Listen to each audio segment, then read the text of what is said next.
С пълно мнозинство съветниците на община Ямбол избраха за свой председател Антон Шеков. За разлика от преди 4 години, вече знам какви са стъпките. Първото нещо, което ще направя, е да се опитам да разпределя справедливо съветниците по комисии и да опитаме да подкараме този общински съвет, така както завърши стария, в разбирателство и в сътрудничество. Надявам се да се получи.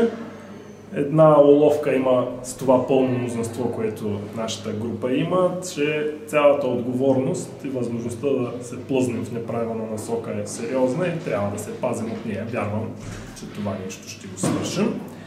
Новите общински съветници на община Ямбол се заклеха да работят за благото и просперитета на община Ямбол през следващите 4 години.